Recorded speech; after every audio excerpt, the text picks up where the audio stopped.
നമ്മുടെ ഉപയോഗിച്ചിരുന്നിട്ട് കാർ.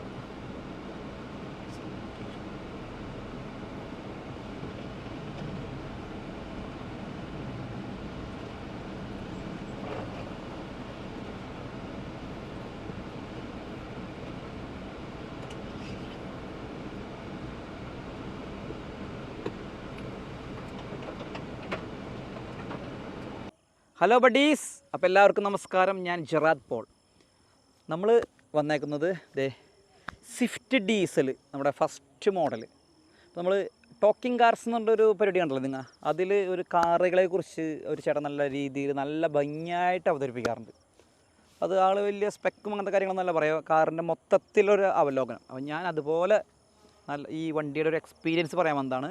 ഇതെൻ്റെ സ്വന്തം വണ്ടിയാണ്. ഞാൻ ആദ്യമായി വാങ്ങിച്ച കാർ സെക്കൻഡ് ഹാൻഡാണ് വാങ്ങിച്ചത്. ഇപ്പോൾ ഒരു 10 വർഷത്തോളമായി ഞാൻ കൊണ്ടു നടക്കുന്നു. അപ്പോൾ നമ്മൾ സ്വിഫ്റ്റ് ഡീസലിൻ്റെ കുറച്ച് കാര്യങ്ങളാണ് പറയാൻ വരുന്നത് കേട്ടോ.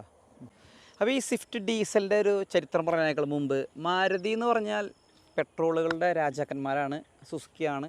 അങ്ങനെ ഇന്ത്യക്കാർക്ക് എപ്പോഴും മൈലേജ് വണ്ടികളോടൊരു ക്രേസ് ഉണ്ട്. അപ്പോൾ കുറച്ചും കൂടി മൈലേജ് കൂട്ടാൻ വേണ്ടിയിട്ടാണ് അവർ ഒരു ഡീസൽ എഞ്ചിനൊക്കെ പരീക്ഷിക്കുന്നത്. അപ്പോൾ ഇതിലല്ല അവർ ആദ്യം ഡീസൽ എഞ്ചിൻ പരീക്ഷിച്ചത്. ഇതിന് മുൻപ് ഒരു 98-99 കാലത്തിലും തോന്നുന്നു, ഏകദേശം ഒരു സെന്നിലും അതുപോലെ എസ്റ്റീമിലും അവരൊരു ഡീസൽ എഞ്ചിൻ പരീക്ഷിച്ചിരുന്നു. പക്ഷേ അത് കുറച്ച് ഇഷ്യൂസ് ഉണ്ടായിരുന്നു. അതായത് ഒന്ന് വെയിറ്റ് കൂടുതലായിരുന്നു, 2 വൈബ്രേഷൻ, പിന്നെ മെയിൻ്റനൻസ് കൂടുതൽ, അങ്ങനെയൊക്കെ അതൊരു ഫ്ലോപ്പായിരുന്നു. അങ്ങനെ അവർ ആ ഒരു പരിപാടി നിർത്തി. പിന്നീടാണ് ഈ സ്വിഫ്റ്റ് പെട്രോൾ ഇറങ്ങിയതിന് ശേഷം ഇവർക്കൊരു നല്ലൊരു എൻജിൻ ലഭിച്ചു. അപ്പോൾ എൻജിനെ കുറിച്ച് പറയുകയാണെങ്കിൽ നമ്മുടെ വിശ്വവിഖ്യാത ഡീസൽ എൻജിൻ നിർമ്മാതാക്കൾ നമ്മുടെ ഫിയറ്റ്, പ്രത്യേകിച്ച് ഇനി അവരെക്കുറിച്ച് പറയേണ്ട ആവശ്യമില്ല. അവരുടെ ഒരു നല്ലൊരു അടിപൊളി എൻജിൻ അവർ ആ സമയത്ത് പാലിയോ എന്ന് പറഞ്ഞൊരു വണ്ടിയിൽ അവർ ലാസ്റ്റ് മോഡലിൽ അവർ വയ്ക്കാൻ വേണ്ടിയിട്ട് ഇന്ത്യയിലേക്ക് കൊണ്ടുവന്നു. പാലിയോ സ്റ്റൈലിലാണ് അവർ ആദ്യമായിട്ട് ആ എൻജിൻ വെച്ച് ഇന്ത്യയിൽ വന്നത്. പിന്നെ അവരെ കുറേ വണ്ടികളിൽ വെച്ചു. ആ ഒരു എൻജിൻ അവർ ഇങ്ങോട്ടെടുത്തു, അതായത് സുസുക്കി ഇങ്ങോട്ടെടുത്ത് ഇതിലങ്ങോട്ട് വെച്ചു. അങ്ങനെ 2007 ആദ്യത്തിൽ ഇത് ഡീസൽ അങ്ങോട്ട് ഇറങ്ങി. അപ്പോൾ ഇതിൻ്റെ പെട്രോൾ വണ്ടികൾക്ക് നല്ല ഒരു അത്യാവശ്യം സെയിലൊക്കെ ഉണ്ടായിരുന്നു. പക്ഷേ മൈലേജ് ഇല്ലായക കസ്റ്റമേഴ്സിൻ്റെ ഒരു ചെറിയൊരു പ്രശ്നമായിരുന്നു. അങ്ങനെ ഡീസൽ എഞ്ചിൻ ഇതിലങ്ങോട്ട് വെച്ചു. പിന്നീട് നടന്നത് ചരിത്രമാണ്. അപ്പോൾ ഡീസൽ എഞ്ചിൻ വെച്ചിട്ട് സ്വിഫ്റ്റ് വരാണ്. അപ്പോൾ മാരുതി കസ്റ്റമേഴ്സിനെന്നല്ല, ഡീസൽ വണ്ടി ആഗ്രഹിക്കുന്ന ആൾക്കാർക്കൊക്കെ ഇതൊരു അത്ഭുതമായിരുന്നു. വെച്ചിട്ടുള്ള എക്സ്പീരിയൻസ് ഒന്നും നോക്കാൻ നിൽക്കേണ്ട ആവശ്യം ഉണ്ടായിരുന്നില്ല. കാരണം ഒരു വണ്ടിക്ക്, ഇങ്ങനത്തെ ഒരു ചെറിയ വണ്ടിക്ക് ഏത് ടൈപ്പ് എഞ്ചിനാണ് വേണ്ടതെന്നുള്ള കറക്റ്റായിട്ടുള്ള ഒരു അളവിലാണ് ഈ എഞ്ചിൻ വന്നത്. 1248 cc ഉള്ള ടർബോ ഇൻ്റർകൂളർ എഞ്ചിനാണ് വന്നത്. 75 bhp കരുത്തുണ്ടായിരുന്നു. ഈ 2 സംഭവങ്ങളോട് ഞങ്ങൾ ചേർന്നപ്പോൾ ഉണ്ടല്ലോ, പിന്നെ ഈ വണ്ടിയിൽ ഈ എഞ്ചിൻ വെച്ചപ്പോൾ പിന്നെ നടന്നത് എന്ന് പറഞ്ഞാണ്ടല്ലോ, അത്ഭുതകരമായൊരു വിപ്ലവമാണ് മാരുതിയിൽ നടന്നത്. ഈ വണ്ടി ഇറങ്ങിയതിന് ശേഷം ബുക്കിംഗ് എന്ന് പറഞ്ഞാൽ, അതായത് ഡീസൽ സ്വിഫ്റ്റ് എന്നാണ് അറിഞ്ഞിരുന്നത്. പെട്രോൾ സ്വിഫ്റ്റ് എന്ന് പറയില്ല, ഡീസൽ സ്വിഫ്റ്റ് എന്ന് പറയും. ഈ ഡീസൽ സ്വിഫ്റ്റ് ബുക്ക് ചെയ്താൽ ഒരു മിനിമം ഒരു 6 മാസം മുതൽ 9 മാസം വരെയായിരുന്നു ആ സമയങ്ങൾ. 2007-2008 കാലഘട്ടങ്ങളിലൊക്കെ 9-ലൊക്കെ ഇത് വെയിറ്റിംഗ് പീരീഡ്.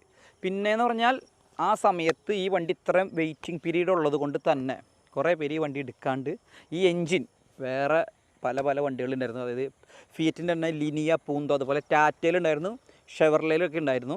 അപ്പോൾ കുറേ പേര് ഈ പൂന്തോ എടുക്കാൻ പോയി, കുറേ പേര് ടാറ്റയുടെ വിസ്റ്റൊക്കെ എടുത്തു. അങ്ങനെ കുറേ വണ്ടി സെയിലിംഗ് നടന്നു. അത്രയും സെയിലിൽ അത്രയും വിപ്ലവമായിരുന്നു ഈ സ്വിഫ്റ്റ് ഡീസൽ കാഴ്ചവെച്ചത്. അപ്പോൾ അന്ന് ഈ first model Swift diesel first മോഡലിൽ ഫുൾ ഓപ്ഷൻ എന്ന് പറയുന്നൊരു ഓപ്ഷൻ ഉണ്ടായിരുന്നില്ല. LDI ഫസ്റ്റ് ഓപ്ഷൻ, അത് ബേസ് മോഡൽ, പിന്നെ VDI മിഡിലിൽ വന്നൊരു മോഡൽ, പ്ലസ് ABS. ഇവരുടെ ഫുൾ ഓപ്ഷൻ എന്ന് പറഞ്ഞാൽ ആ സമയത്ത് ഈ ZDI എന്ന് പറഞ്ഞൊരു മോഡലായിരുന്നു. അത് സ്വിഫ്റ്റിന് ഉണ്ടായിരുന്നില്ല.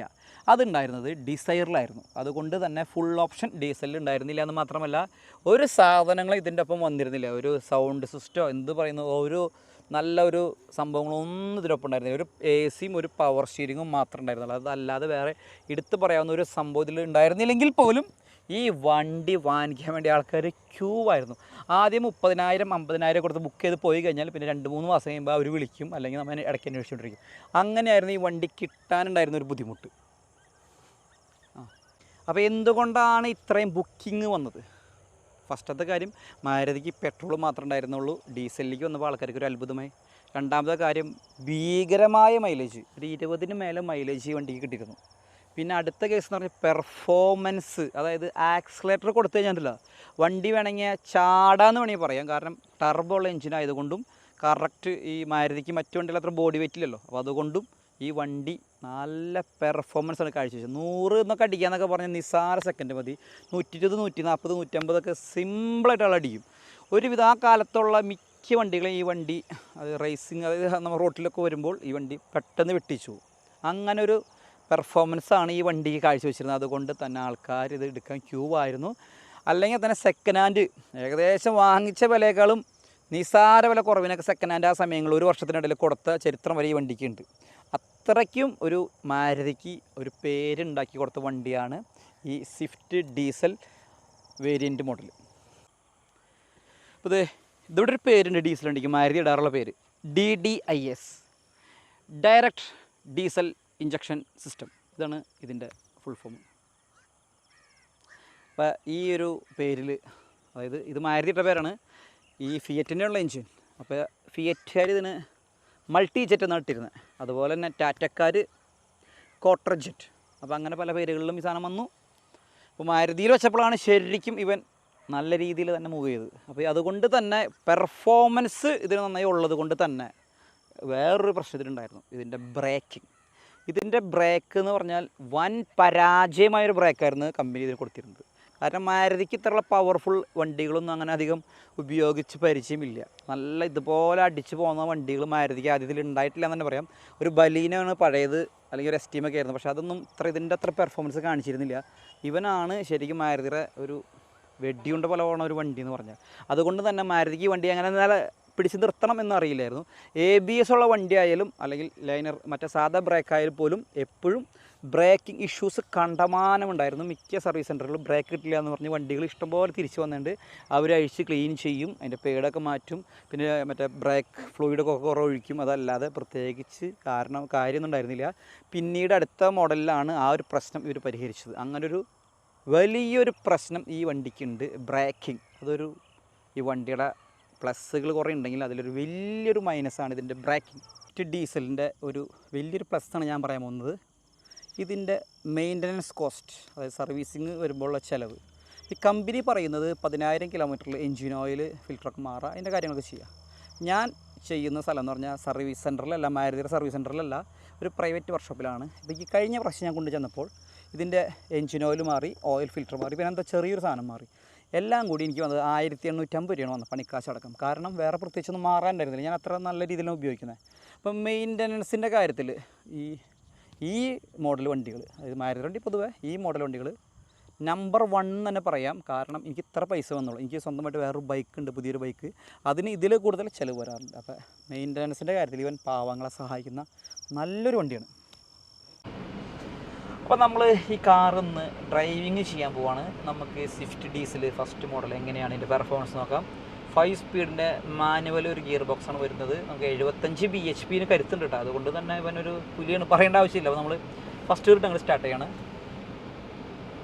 ഇതിൻ്റെ ഡ്രൈവിങ്ങിനെ കുറിച്ച് പറയുകയാണെങ്കിൽ ഈ വണ്ടി നമുക്ക് പവർ സ്റ്റിയറിങ്, ഇത് അത്ര നല്ല പവർ സ്റ്റിയറിങ് അല്ല ഈ വണ്ടിയുടെ.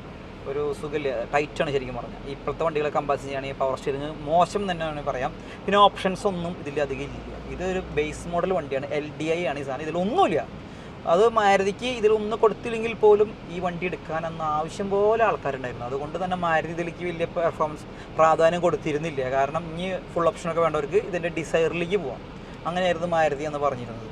അപ്പോൾ നമുക്ക് ഈ വണ്ടിയെങ്കിലും ഈ കുറഞ്ഞ ഓപ്ഷനുമേ ആൾക്കാർ തൃപ്തരായിരുന്നു. പിന്നെ കുറേ പേര് എക്സ്ട്രാ സാധനങ്ങൾ കയറ്റും, ടച്ച് സ്ക്രീൻ കയറ്റും, സൗണ്ട് സിസ്റ്റം കയറ്റണം, അങ്ങനെ കുറേ സാധനങ്ങൾ എക്സ്ട്രാ കയറ്റും. അങ്ങനെയായിരുന്നു ഈ വണ്ടി അന്ന് ആൾക്കാർ ഉപയോഗിച്ചിരുന്നത്. പിന്നീട് ഇവരുടെ അടുത്ത മോഡൽ വന്നപ്പോൾ ഇവരെല്ലാ ഓപ്ഷൻസും മാറ്റി എല്ലാം സെറ്റപ്പാക്കി, ഇതിൻ്റെ ബ്രേക്ക് സിസ്റ്റമൊക്കെ മാറ്റി പക്കയാക്കി. പക്ഷേ ഇതിൻ്റെ പെർഫോമൻസ് എന്ന് പറഞ്ഞാൽ ഇതിൻ്റെ ഫസ്റ്റ് ഗിയറൊക്കെ ഇട്ടിട്ട് നമ്മൾ അങ്ങോട്ട് കാല് കൊടുത്തു കഴിഞ്ഞാൽ ഇതിൻ്റെ ടർബോ ഓണായി കഴിഞ്ഞാൽ പിന്നെ വണ്ടി ഒരു മജീഷ്യനായിട്ട് മാറും, വലിച്ചുകൊണ്ട് അങ്ങോട്ട് പോകും. അതാണ് ഇതിൻ്റെ പ്രത്യേകത. ഞാനിപ്പോൾ കാണിച്ചു തരാം. കാരണം അത് ഫസ്റ്റ് ഗിയറിൽ കാണിക്കുന്നത് എൻ്റെ പോകും, നമുക്ക് പേടിയാണ്, ചിലപ്പോൾ ബ്രേക്ക് ചെയ്താൽ കിട്ടില്ല. അങ്ങനെ ഒരു പ്രശ്നം ഈ വണ്ടിക്ക് ഉണ്ട്. ഇതിൻ്റെ ബ്രേക്ക് വൻ പരാജയമാണ്, അത് പറയാതെ വയ്യ. നല്ല സ്പീഡിലൊക്കെ പോയി ചവിട്ടി കഴിഞ്ഞാൽ വെറുതെ ഇങ്ങനെ വിറയ്ക്കും, ഇങ്ങനെ വെറുതെ കാണിക്കും. അതല്ലാതെ ഈ വണ്ടി നിൽക്കില്ല. പിന്നെ ഈ വണ്ടി കുറേ ആക്സിഡൻറ്റ് ഉണ്ടാക്കിയിട്ടുള്ളൊരു വണ്ടിയാണ്. കാരണം ഇത് ബ്രേക്കിംഗ് കിട്ടാണ്ടും പിന്നെ നല്ല സ്പീഡിൽ പോയിട്ട് വെട്ടിപ്പോവുക, റോട്ടിൽ നിന്ന് തെറിച്ചു പോവുക, അങ്ങനെ പിന്നെ ബോഡിയൊക്കെ അത്ര നല്ല ബോഡി നല്ലതില്ല. അപ്പോൾ അങ്ങനെ കുറേ ഇഷ്യൂസൊക്കെ ഉണ്ടാക്കിയിട്ടുള്ള വണ്ടിയാണെങ്കിൽ പോലും മര്യാദയ്ക്ക് യൂസ് ചെയ്യുകയാണെങ്കിൽ ഈ വണ്ടി നമുക്ക് നല്ലൊരു മുതൽക്കൂട്ടായ ശരിക്കും മുതലാക്കാവുന്നൊരു വണ്ടിയാണ്. മെയിൻ്റനൻസും കുറവ്, ടോട്ടാലിറ്റി ഇത് ഒരു മാരക സാധനമാണ്. അപ്പോൾ നമ്മുടെ ഒരു എക്സ്പീരിയൻസ് ആണ് നമ്മൾ ഈ വണ്ടിയിൽ പങ്കുവെച്ചത്. നമ്മൾ അത്യാവശ്യം ഇങ്ങനെ പോയിക്കൊണ്ടിരിക്കുകയാണ്. ഞാൻ പിന്നെ ഇതെൻ്റെ സ്വന്തം വണ്ടിയാണ്. ഞാനിതിപ്പോൾ എടുത്തിട്ട് ഒരു 90,000 കിലോമീറ്ററിൻ്റെ അടുത്ത് ഓടിപ്പിച്ചു. ഞാൻ വളരെ ഹാപ്പിയാണ് ഈ വണ്ടി.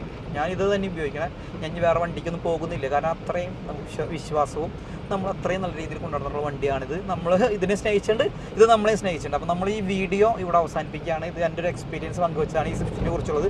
ഇത് എൻ്റെ ഒരു അറിവുണ്ടാ, ഇതിൽ കുറേയൊക്കെ തെറ്റുണ്ടാവാം. നിങ്ങൾ എന്തെങ്കിലുമൊക്കെ ഉണ്ടെങ്കിൽ ക്ഷമിക്കുക. അപ്പോൾ നമ്മൾ ഈ വീഡിയോ ഇവിടെ വൈൻഡപ്പ് ചെയ്യണം. അപ്പോൾ എല്ലാവർക്കും നന്ദി, നമസ്കാരം.